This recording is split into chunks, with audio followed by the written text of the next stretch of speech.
So if A is 95% of B then what percent of A is B. So ఒకసారి చూద్దాం.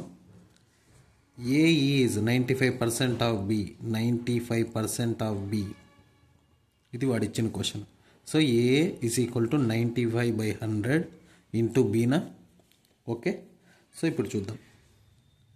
So A divided by B is equal to 95/100. దీన్ని simplify చేస్తే 519 జా 95, 520 జా.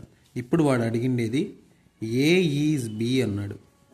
So A is B అంటే ఇప్పుడు ఏ అనే పర్సన్ బికి ఎంత పర్సెంటేజ్లో ఉన్నాడు అన్నాడు, అంటే రివర్స్ అడిగినాడు. అంటే 20/19 ఇంటూ 100. ఇక్కడ 20/19 ఇంటూ 100.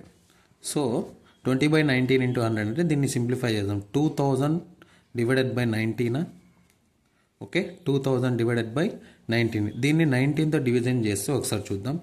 19 డివైడెడ్ బై 2000 చేద్దాం. సో 19 9 జా లేదా 19 10 జా చేద్దాం. 19 10 జా 190. నెక్స్ట్ ఇక్కడ ఎంత ఉంది, 100 వస్తుందా. నెక్స్ట్ 19 5 జా 95. సో రిమైనింగ్ ఏం మిగిలింది, 5 మిగిలింది. దీన్ని మిక్స్డ్ ఫ్రాక్షన్లో కన్వర్షన్ చేస్తే మనము ఇక్కడ సో 105 ఇట్లా క్రాస్ చేసుకోవాలన్నమాట. 105 5/19% వచ్చింది. ఇక్కడ ఆన్సర్, ఫైనల్ ఆన్సర్ ఎంత వచ్చింది, 105 5/19%. ఏ ఈజ్ బి పర్సంటేజ్ ఎంత వచ్చింది, 105 5/19%. ఆప్షన్ నంబర్ డి అనమాట.